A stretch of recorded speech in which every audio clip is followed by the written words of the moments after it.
रियासत में पर्याप्त अवसर दूंगा। मेरा आपसे निवेदन है, नहीं माननीय अखिलेश जी, आपने संसद की मर्यादा को आप बना के रखें। कभी बजट भाषण के अंदर इस तरीके का नहीं हुआ, ये उचित नहीं है, ये उचित नहीं है। अखिलेश जी प्लीज, मैं आपको मौका दूंगा राज्यपाल अभिभाषण पे, प्लीज। नो, ये तरीका ठीक नहीं है। नो,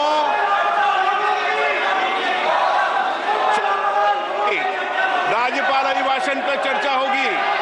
नो तरीका। Honorable Speaker, I present the budget for 25-26. This budget continues our government's efforts to A. Accelerate growth, B. Secure inclusive development, C. Invigorate private sector investments, D. Uplift household sentiments, and E. Enhance spending power of India's rising middle class. Together, we embark on a journey to unlock our nation's tremendous potential for greater prosperity and global positioning under the leadership of Honorable Prime Minister Shri Narendra Modi. As we complete the first quarter of the 21st century, continuing geopolitical headwinds suggest lower global economic growth over the medium term. However, our aspiration for a Vikasit Bharat inspires us, and the transformative work we have done during our government's first 2 terms guides us to march forward resolutely. Our economy is the fastest growing among all major economies. Our development track record for the past 10 years and structural reforms have drawn global attention. Confidence in India's capability and potential has only grown in this period. We see the next 5 years as a unique opportunity to realize Sabka Vikas, stimulating balanced growth of all regions.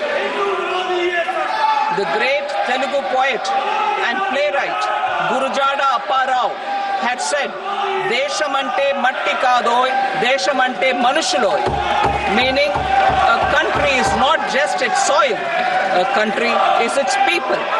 In line with this, for us, Vikasit Bharat encompasses zero poverty, 100% quality good school education, access to high quality, affordable and comprehensive health care, 100% skilled labor with meaningful employment, 70% women in economic activities, and farmers making our country the food basket of the world.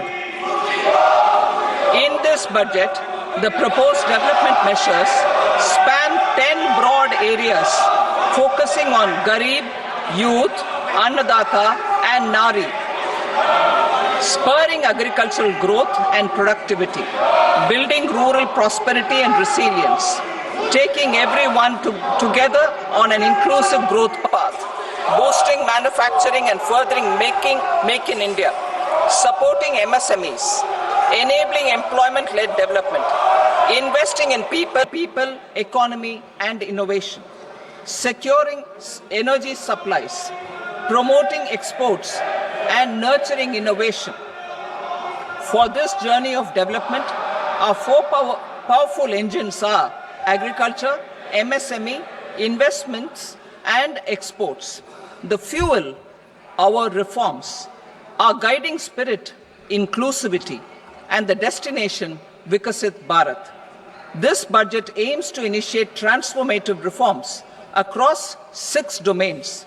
During the first 5 years, these will augment our growth potential and global competitiveness. The domains are taxation, power sector, urban development, mining, financial sector, and regulatory reforms. Agriculture as the first engine. Now I move to specific proposals, beginning with agriculture as the first engine.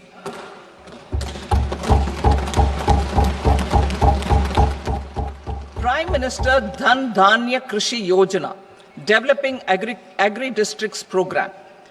Motivated by the success of the Aspirational District Program, our government will undertake a Prime Minister Dhan Dhanya Krishi Yojana in partnership with states.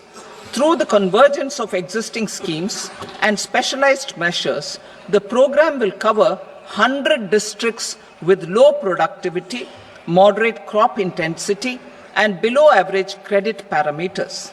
It aims to 1. Enhance agricultural productivity, 2. Adopt crop diversification and sustainable agricultural practices, 3. Augment post-harvest storage at the panchayat and block level, 4. Improve irrigation facilities, and 5.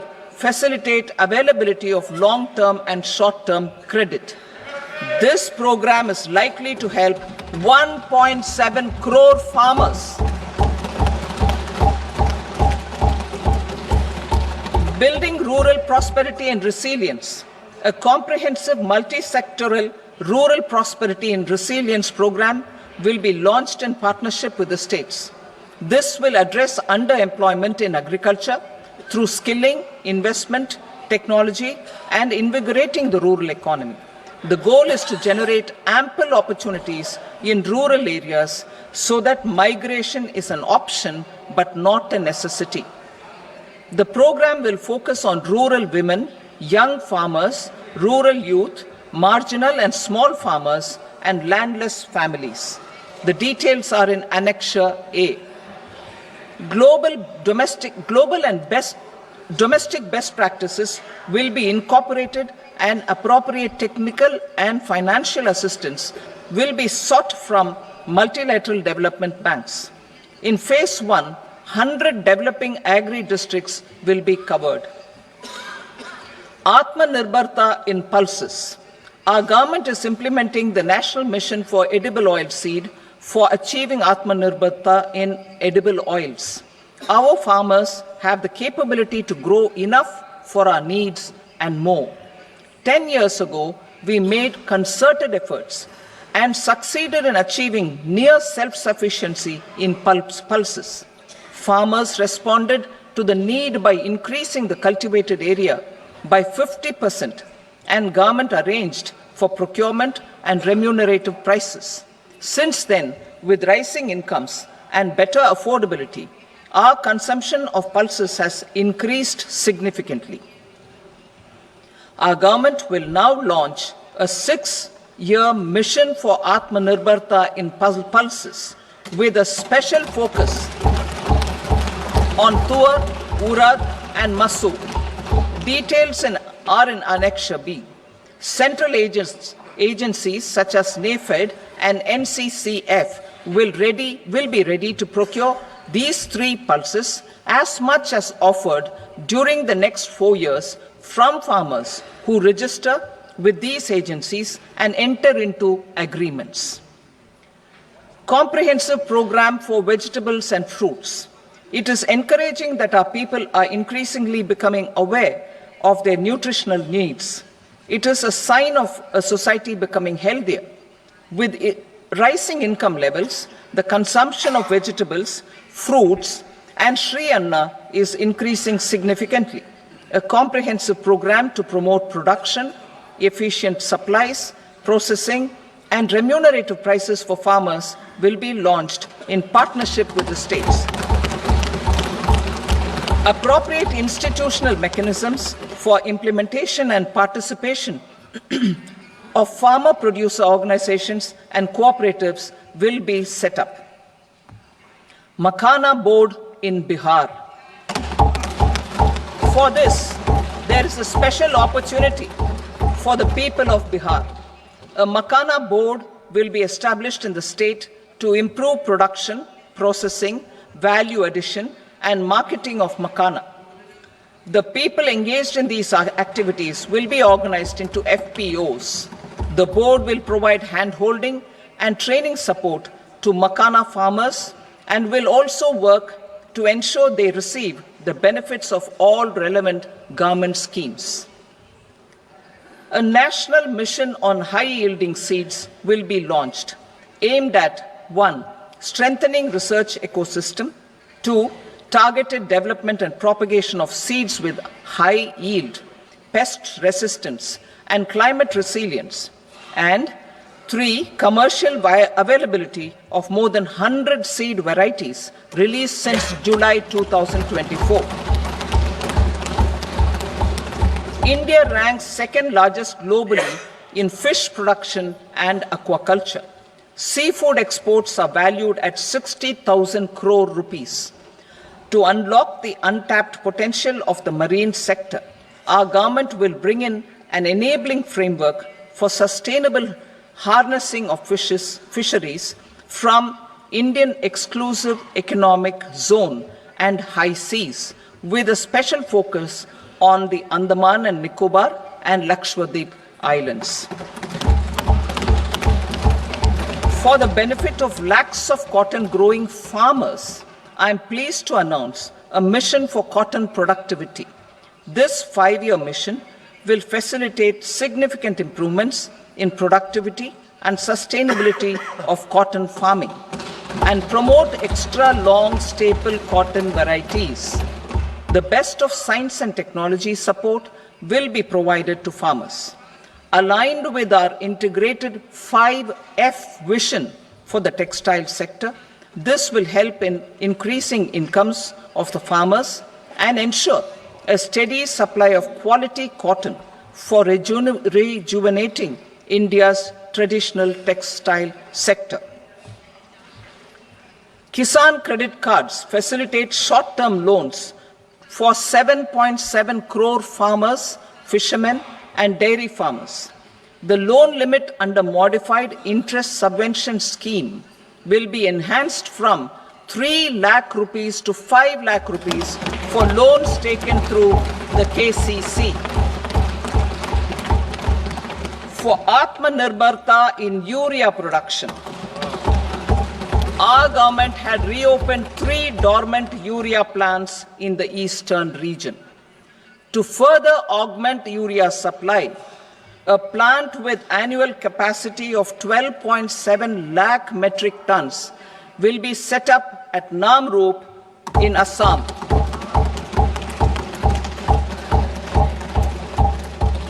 India Post, with 1.5 lakh rural post offices, complemented by the India Post Payment Bank and a vast network of 2.4 lakh Dak Sevaks, will be repositioned to act as a catalyst for the rural economy. Details are at Annexure C. India Post will also be transformed as a large public logistics organization. This will meet the rising needs of Vishwakarmas, new entrepreneurs, women, self-help groups, MSMEs, and the large business organizations. Our government will provide support to NCDC for its lending operations for the cooperative sector. MSMEs as the second engine. Now I move to MSMEs as the second engine, which encompasses manufacturing and services with a focus on MSMEs numbering 5.7 crores. Currently, over 1 crore registered MSMEs, employing 7.5 crore people and generating 36% of our manufacturing, have come together to position India as a global manufacturing hub. With their quality products, these MSMEs are responsible for 45% of our exports. To help them achieve higher efficiencies of scale, technological upgradation, and better access to capital, the investment and turnover limits for classification of all MSMEs will be enhanced to 2.5 and 2 times respectively. This will give them the confidence to grow and generate employment for our youth. The details are given in Annexure D. To improve access to credit, the credit guarantee cover will be enhanced. First, for micro and small enterprises from 5 crore to 10 crore rupees, leading to additional credit of 1.5 lakh crores in the next 5 years. Second, for startups from 10 crore rupees to 20 crore rupees, with the guarantee fee being moderated to 1% for loans in 27 focus sectors which are important for Atmanirbhar Bharat. And for well-run exporter MSMEs, for term loans up to 20 crore rupees. Also for the micro enterprises, we will introduce customized credit cards with a 5 lakh rupee limit for micro enterprises registered on Udyam portal. In the first year, 10 lakh such cards will be issued. Fund of funds for startups. The alternate investment fund, AIFs, for startups have received commitments of more than 91,000 crores rupees. These are supported by the fund of funds set up with the Government of India's contribution of 10,000 crore rupees. Now, a new fund of funds with expanded scope and a fresh contribution of another 10,000 crore rupees will be set up. A new scheme will be launched for 5 lakh women, scheduled castes and scheduled tribes, first-time entrepreneurs. This will provide term loans up to 2 crore rupees during the next 5 years. The scheme will incorporate lessons from the successful Stand Up India scheme. Online capacity building for entrepreneurship and managerial skills will also be organized. Measures for labor-intensive sectors. To promote employment and entrepreneurship opportunities in labor-intensive sectors, our government will undertake specific policy and facilitation measures. To enhance the productivity, quality, and competitiveness of India's footwear and leather sector, a focus product scheme will be implemented. The scheme will support design capacity, component manufacturing, and machinery required for production of non-leather quality footwear, besides the support for leather footwear and products. The scheme is expected to facilitate employment for 22 lakh persons, generate over 4 lakh crore rupees, and exports of over 1.1 lakh crore rupees. Measures for the toys sector. Building on the National Action Plan for Toys, we will implement a scheme to make India a global hub for toys.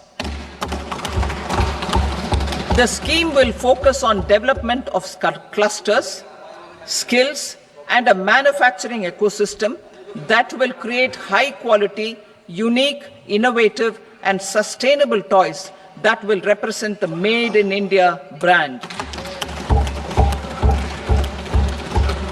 Support for food processing. In line with our commitment towards Purvodaya, we will establish a National Institute of Food Technology, Entrepreneurship and Management in Bihar. The institute will provide a strong fillip to food processing activities in the entire eastern region. This will result in 1. Enhanced income for the farmers through value addition to their produce, and 2. Skilling entrepreneurship and employment opportunities for the youth. Manufacturing mission, furthering Make in India. Our government will set up a national manufacturing mission covering small, medium, and large industries for furthering Make in India by providing policy support, execution roadmaps, governance, and monitoring framework for central ministries and states. Details are in Annexure E. Given our commitment to climate-friendly development, the mission will also support clean tech manufacturing. This will aim to improve domestic value addition and build our ecosystem for solar PV cells, EV batteries, motors and controllers, electrolyzers, wind turbines, very high voltage transmission equipment, and grid scale batteries. Investment as the third engine. Now I move to investment as the third engine, which encompasses investing in people, investing in the economy, and investing in innovation. Investing in people. Saksham Anganwadi and Poshan 2.0. Saksham Anganwadi and Poshan 2.0 program provides nutritional support to more than 8 crore children, 1 crore pregnant women and lactating mothers all over the country, and about 20 lakh adolescent girls in aspirational districts and the Northeast region. The cost norms for these nutritional support will be enhanced appropriately. Atal Tinkering Labs. 50,000 Atal Tinkering Labs will be set up in government schools in the next 5 years to cultivate the spirit of curiosity and innovation and foster a scientific temper among young minds. Broadband connectivity to government secondary schools and PHCs. Broadband connectivity will be provided to all government secondary schools and primary health centers in rural areas under the BharatNet project. Bharatiya Bhasha Pustak Scheme. We propose to implement a Bharatiya Bhasha Pustak scheme to provide digital form Indian language books for schools and for higher education. This aims to help students understand their subjects better and in their language. National Centers of Excellence for Skilling. Building on the initiative announced in the July 24 budget, 5 national centers of excellence for skilling will be set up with global expertise and partnerships to equip our youth with the skills required for Make for India, Make for the World manufacturing. The partnership will cover curriculum design, training of trainers, and a skills certification framework and periodic reviews. Expansion of capacity in IITs. Total number of students in 23 IITs has increased 100% from 65,000 to 1.35 lakh in the past 10 years.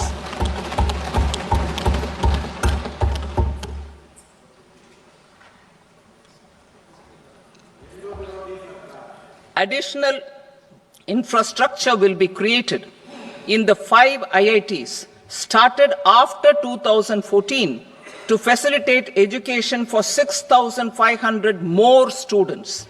Hostel and other infrastructure capacity at IIT Patna will also be expanded.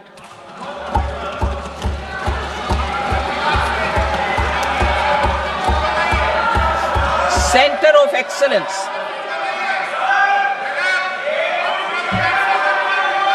Center of Excellence in AI for Education. I had announced 3 centers of excellence in artificial intelligence for agriculture, health, and sustainable cities in 2023. Now a center of excellence in artificial intelligence for education will be set up with a total outlay of 500 crores. Expansion of medical education. Our government has added almost 1.1 lakh undergraduate and postgraduate medical education seats in 10 years, an increase of 130%. In the next year, 10,000 additional seats will be added in medical colleges and hospitals towards the goal of adding 75,000 seats in the next 5 years. Daycare cancer centers in all district hospitals. Our government will facilitate setting up of daycare cancer centers in all district hospitals in the next 3 years. 200 centers will be established in 25-26 itself. Strengthening urban livelihoods. Our government has been giving priority to assisting urban poor and vulnerable groups. A scheme for socio-economic upliftment of urban workers will be implemented to help them improve their incomes, have sustainable livelihoods, and a better quality of life. PM Swanidhi scheme has benefited more than 68 lakh street vendors, giving them respite from high-interest informal sector loans. Building on this success, the scheme will be revamped with enhanced loans from banks, UPI-linked credit cards with 30,000 rupees limit, and capacity building support. Social Security Scheme for welfare of online platform workers. Gig workers of online platforms provide great dynamism to the new age services economy. Recognizing their contribution, our government will arrange for their identity cards and registration on the e-Shram portal. They will be provided healthcare under PM Jan Arogya Yojana. This measure is likely to assist nearly 1 crore gig workers.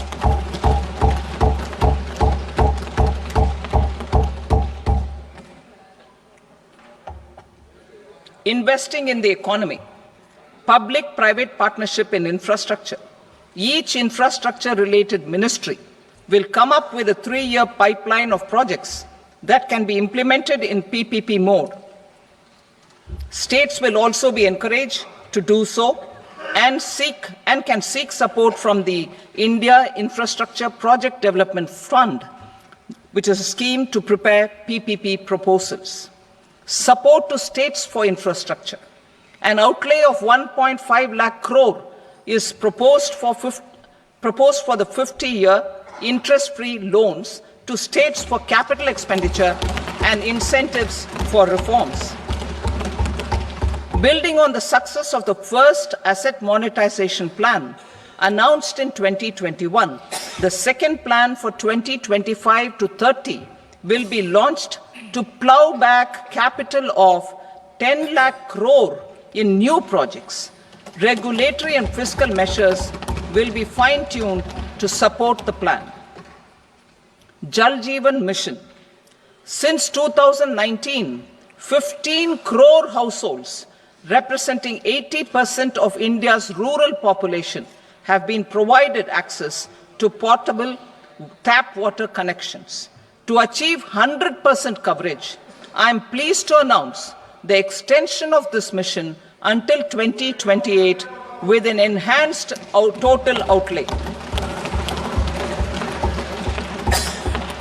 The mission's focus will be on the quality of infrastructure and O&M of rural piped water supply schemes through Jan Bhagidari.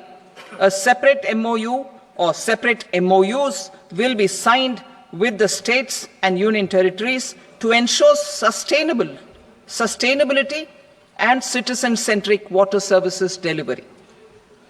Urban sector reforms. Building on the July budget proposals, urban sector reforms related to governance, municipal services, urban land and planning will be incentivized. Urban Challenge Fund. The government will set up an Urban Challenge Fund of 1 lakh crore rupees to implement the proposals for cities as growth hubs, creative redevelopment of cities, and for water and sanitation purposes announced in the July budget. This fund will finance up to 25% of the cost of bankable projects, with a stipulation that at least 50% of the cost is funded from bonds, bank loans, and PPPs. An allocation of 10,000 crore is proposed in 2025-26. Power sector reforms. We will incentivize electricity distribution reforms and augmentation of intra-state transmission capacity by states. This will improve financial health and capacity of electricity companies. Additional borrowing of 0.5% of GSDP will be allowed to states contingent on these reforms. Nuclear energy mission for Vikasit Bharat. Development of at least 100 gigawatt of nuclear energy by 2047 is essential for our energy transition efforts. For an active partnership with the private sector towards this goal, amendments to the Atomic Energy Act and the Civil Liability for Nuclear Damage Act will be taken up. A nuclear energy mission for research and development of small modular reactors with an outlay of 20,000 crore will be set up. At least 5 indigenously developed small modular reactors will be operationalized by 2033. Shipbuilding. The shipbuilding financial assistance policy will be revamped to address cost disadvantages. This will also include credit notes for shipbreaking in Indian yards to promote the circular economy. Large ships above a specified size will be included in the infrastructure harmonized master list. Shipbuilding clusters will be facilitated to increase the range, categories, and capacity of ships. This will include additional infrastructure, facilities, skilling, and technology to develop the entire ecosystem. Maritime Development Fund. For long-term financing for the maritime industry, a Maritime Development Fund with a corpus of 25,000 crore rupees will be set up. This will be for distributed support and promoting competition.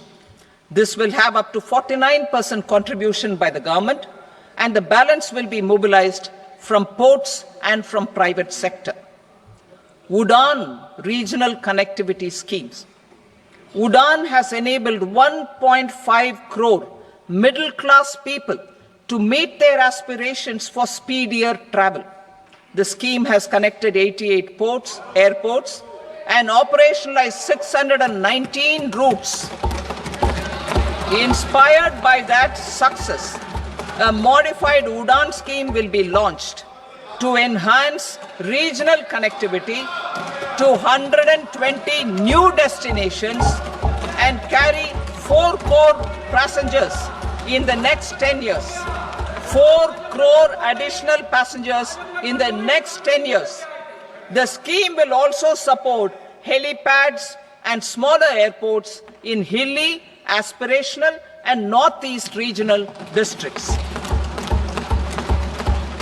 Greenfield airports will be facilitated in Bihar to meet the future needs of the state. These will be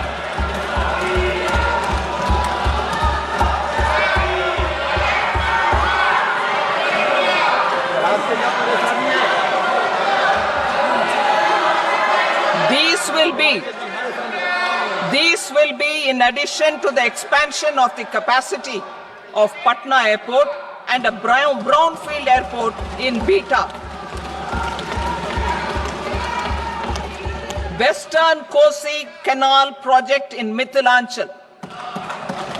Financial support will be provided for the Western Kosi Canal ERM project, benefiting a large number of farmers cultivating over 50,000 hectares of land in the Mithilanchal region of Bihar. Mining sector reforms. Mining sector reforms, including those for minor minerals, will be encouraged through sharing of best practices and institutions of a state mining index. A policy for recovery of critical minerals from tailings will be brought out. Under the special window for affordable and mid-income housing, SWAMI, 50,000 dwelling units in stressed housing projects have been completed and keys handed over to home buyers.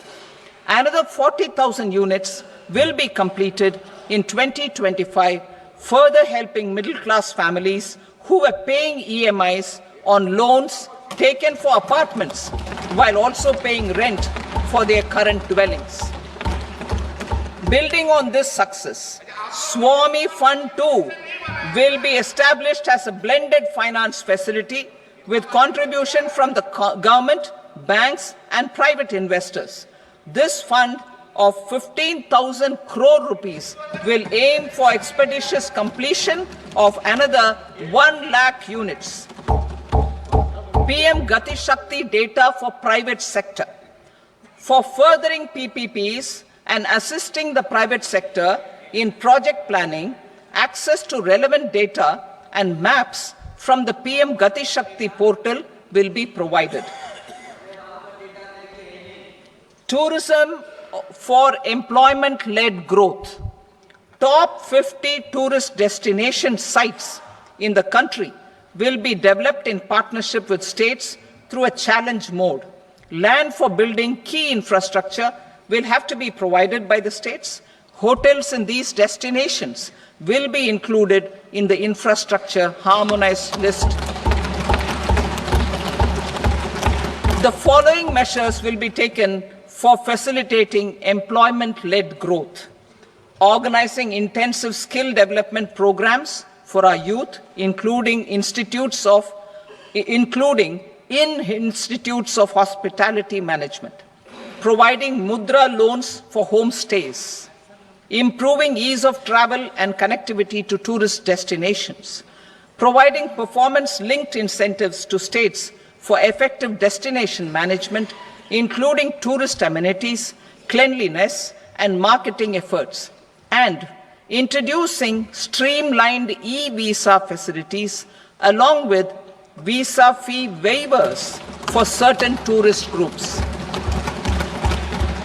Continuing with the emphasis on places of spiritual and religious significance, in the July budget, there will be a special focus on destinations related to the life and times of Lord Buddha. Medical tourism and heal in India. Medical tourism and heal in India will be promoted in partnership with the private sector along with capacity building and easier visa norms. Investing in innovation. To implement private sector-driven research, development, and innovation initiatives announced in the July budget, I am now allocating 20,000 crore rupees for this purpose. A deep tech fund of funds will also be explored to catalyze the next generation startups as a part of this initiative. In the next 5 years, under the PM Research Fellowship Scheme, we will provide 10,000 fellowships for technological research in IITs and IISc with enhanced financial support. The second gene bank with 10 lakh germplasm lines will be set up for future food and nutritional security. This will provide conservation support to both public and private sectors for genetic resources. We will start a national geospatial mission to develop foundational geospatial infrastructure and data. Using PM Gati Shakti, this mission will facilitate modernization of land records, urban planning, and design of infrastructure projects. A Gyan Bharatam mission for survey, documentation, and conservation of our manuscript heritage with academic institutions, museums, libraries, and private collectors will be undertaken to cover more than 1 crore manuscripts. We will set up a national digital repository of Indian knowledge systems for knowledge sharing. Now I move to exports as the fourth engine. We will set up an export promotion mission with sectoral and ministerial targets driven jointly by the Ministries of Commerce, MSME, and Finance. It will facilitate easy access to export credit, cross-border factoring support, support to MSMEs to tackle non-tariff measures in overseas markets. A digital public infrastructure, Bharat Trade Net, for international trade will be set up as a unified platform for trade documentation and financing solutions. This will complement the Unified Logistics Interface platform. The BTN will be aligned with international practices. Support will be provided to develop domestic manufacturing capacities for our economy's integration with global supply chains. Sectors will be identified based on objective criteria. Facilitation groups with participation of senior officers and industry representatives will be formed for select products and supply chains. Through this, there are huge opportunities related to Industry 4.0, which needs high skills and talent. Our youth have both. Our government will support the domestic electronic equipment industry to leverage this opportunity for the benefit of our youth. A national framework will be formulated as guidance to states for promoting global capability centers in emerging Tier 2 cities. This will suggest measures for enhancing availability of talent and infrastructure, building bylaw reforms, and mechanisms for collaboration with industry. Our government will facilitate upgradation of infrastructure and warehousing for air cargo, including high-value perishable horticultural produce. Cargo screening and customs protocol will be streamlined and made user-friendly. Reforms as the fuel.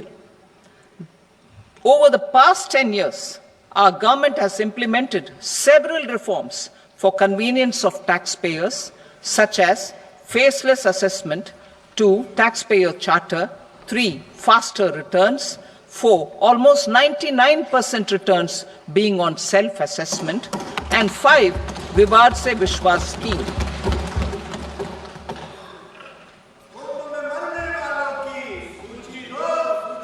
Continuing these efforts, I reaffirm the commitment of the Tax Department to trust first, scrutinize later. I also propose to introduce the new income tax bill next week. I will detail the indirect tax reforms and changes in direct taxes in Part B. Financial sector reforms. The FDI limit for the insurance sector will be raised from 74 to 100%. This enhanced limit will be available for those companies which invest the entire premium in India. The current guardrails and conditionalities associated with foreign investment will be reviewed and simplified. The services of India Post Payment Bank will be deepened and expanded in rural areas.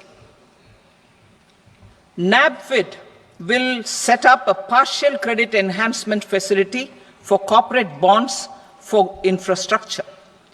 Public sector banks will develop Grameen Credit Score framework to serve the credit needs of SHG members and people in rural areas. A forum for regulatory coordination and development of pension products will be set up. To implement the earlier announcement on simplifying the KYC processes, the revamped Central KYC Registry will be rolled out in 2025. We will also implement a streamlined system for periodic updating. Requirements and procedures for speedy approval of company mergers will be rationalized. The scope for fast-track mergers will also be widened and the process made simpler. As proposed in the interim budget, we signed bilateral investment treaties with 2 countries in 2024. To encourage sustained foreign investment and in the spirit of First Develop India, the current model BIT will be revamped and made more investor-friendly. In the last 10 years, in several aspects, including financial and non-financial, our government has demonstrated a steadfast commitment to ease of doing business. We are determined to ensure that our regulations must keep up with technological innovations and global policy developments. A light-touch regulatory framework based on principles and trust will unleash productivity and employment. Through this framework, we will update regulations that were made under old laws. To develop this modern, flexible, people-friendly, and trust-based regulatory framework appropriate for the 21st century, I propose 4 specific measures. A high-level committee for regulatory reforms will be set up for a review of all non-financial sector regulations, certifications, licenses, and permissions. The committee will be expected to make recommendations within a year.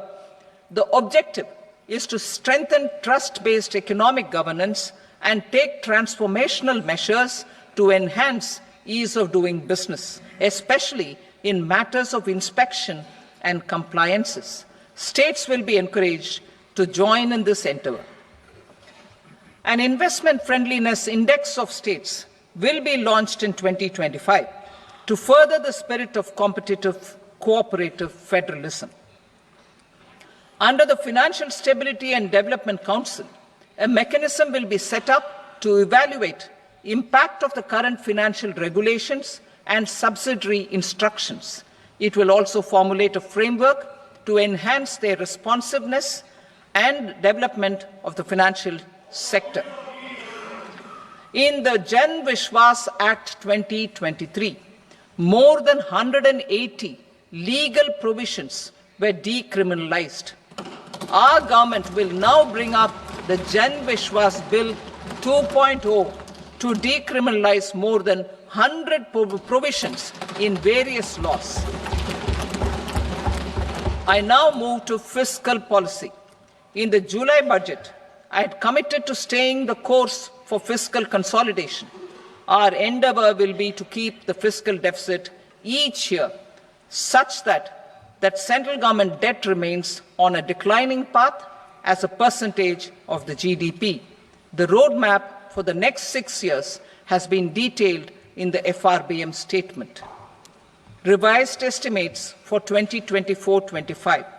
The revised estimate of the total receipts other than borrowings is 31.47 lakh crore rupees, of which the net tax receipts are 25.57 lakh crore rupees. The revised estimate of the total expenditure is 47.16 lakh crore rupees, of which the capital expenditure is about 10.18 lakh crore rupees. The revised estimate of the fiscal deficit is 4.8% of the GDP. Budget estimates for 25-26.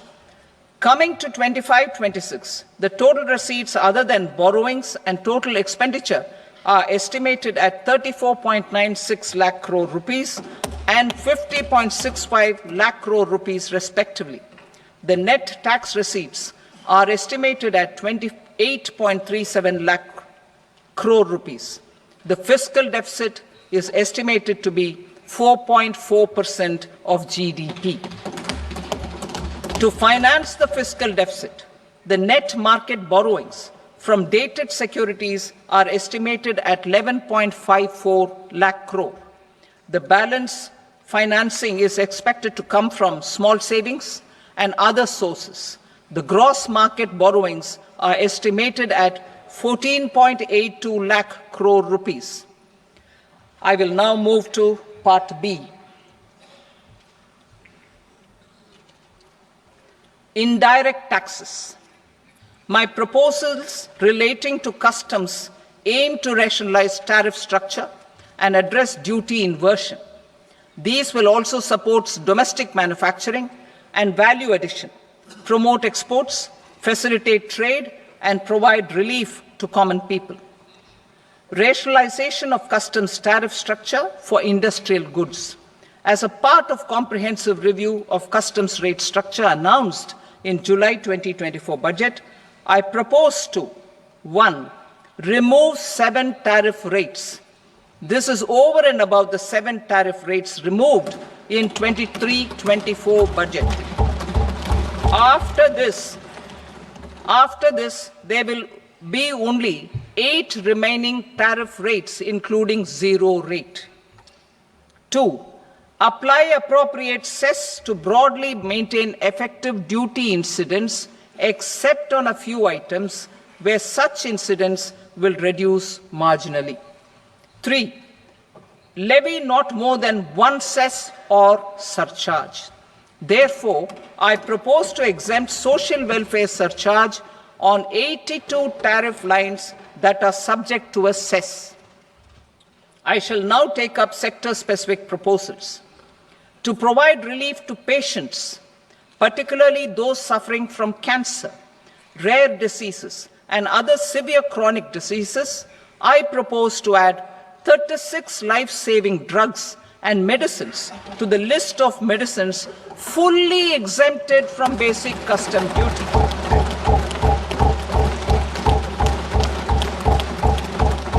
I also propose to add 6 life-saving medicines to the list attracting concessional custom duty of 5%.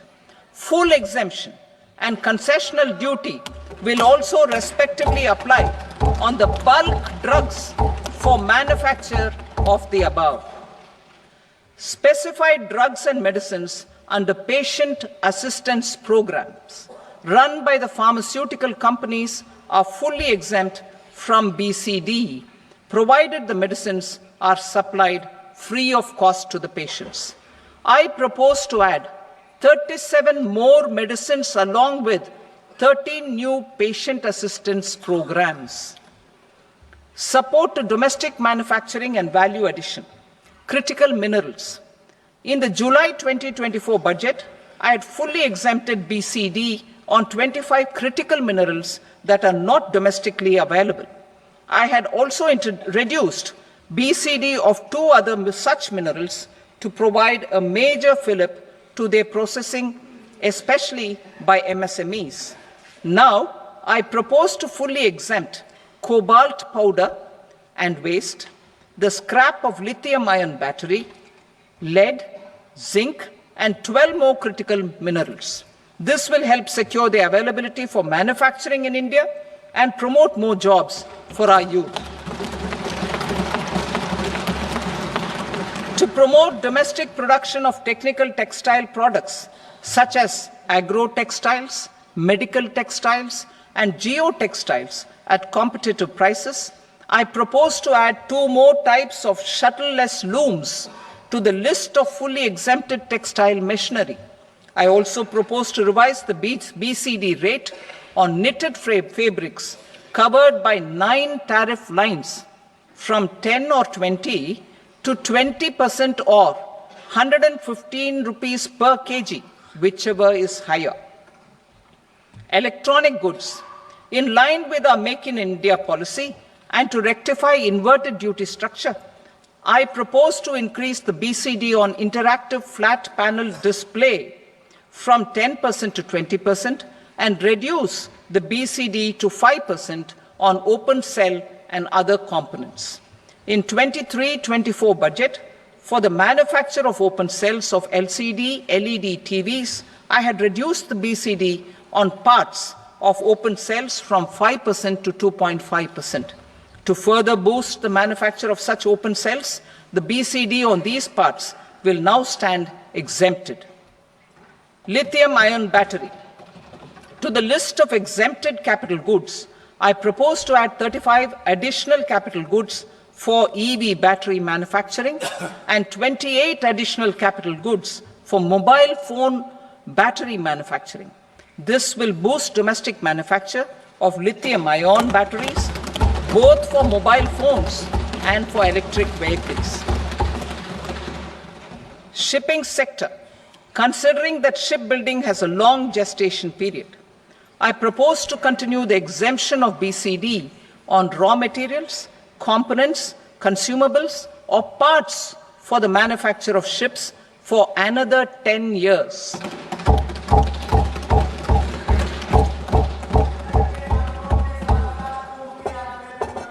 I also propose the same dispensation for shipbreaking to make it more competitive. Telecommunication. To prevent classification disputes, I propose to reduce the BCD from 20% to 10% on carrier-grade Ethernet switches to make it at par with non-carrier-grade Ethernet switches. Export promotion. To facilitate exports of handicrafts, I propose to extend the time period for export from 6 months to 1 year, further extendable by another 3 months if required.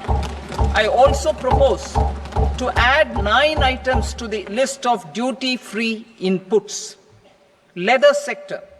I propose to fully exempt BCD on wet blue leather to facilitate imports for domestic value addition and employment. I also propose to exempt crust leather from 20% export duty to facilitate exports by small tanners. Marine products. To enhance India's competitiveness in the global seafood market, I propose to reduce BCD from 30% to 5% on frozen fish paste, surimi, for manufacture and export of its analog products. I also propose to reduce BCD from 15% to 5% on fish hydrolysates for manufacture of fish and shrimp feed. In July 2024 budget, to promote development of domestic MROs for aircraft and ships, I had extended the time limit for export of foreign origin goods that were imported for repairs from 6 months to 1 year and further extendable by 1 year. I now propose to extend the same dispensation for railway goods. Time limit for provisional assessment. Presently, the Customs Act 1962 does not provide any time limit to finalize provisional assessments, leading to uncertainty and cost to trade. As a measure of promoting ease of doing business, I propose to fix a time limit of 2 years, extendable by a year, for finalizing the provisional assessment. I propose to introduce a new provision that will enable importers or exporters, after clearance of goods, to voluntarily declare material facts and pay duty with interest but without penalty. This will incentivize voluntary compliance. However, this will not apply in cases where department has already initiated audit or investigation proceedings. For industry to better plan their imports, I propose to extend the time limit for the end use of imported inputs in the relevant rules from 6 months to 1 year. This will provide operational flexibility in view of cost and uncertainty of supply. Further, such importers will now have to file only quarterly statements instead of a monthly statement.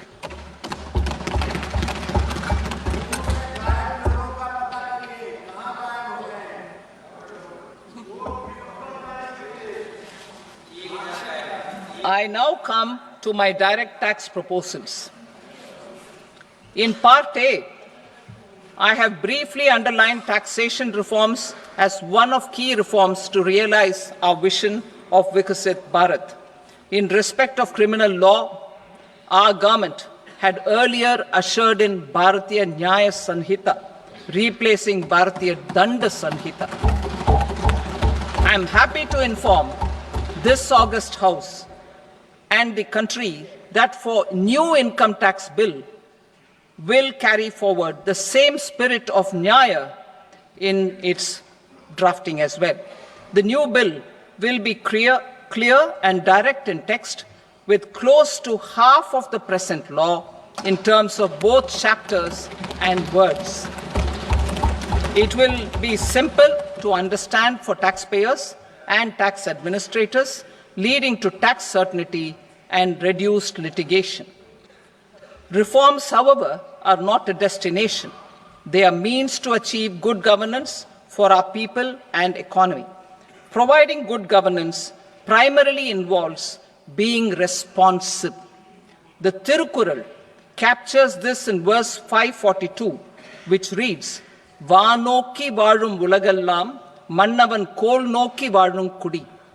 Meaning, just as the living beings live expecting rains, citizens live expecting good governance. Our government is committed to keeping an ear to the ground and a finger on the pulse and responding while balancing our national building efforts.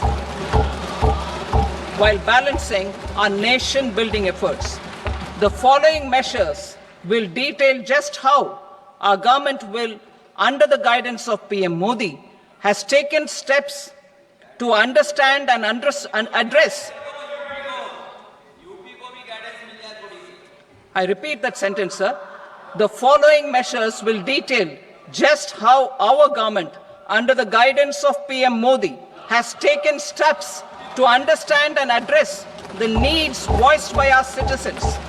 My tax proposals are guided by this spirit. The objectives of my proposals are as follows. Personal income tax reforms with special focus on middle class. Rationalization of TDS and TCS for easing difficulties. Encouraging voluntary compliance. Reducing compliance burden. Ease of doing business, employment and investment. I will come to my proposal on personal income tax towards the end. TDS and TCS, rationalization for easing difficulties. I propose to rationalize tax deduction at source, TDS, by reducing the number of rates and thresholds above which TDS is deducted.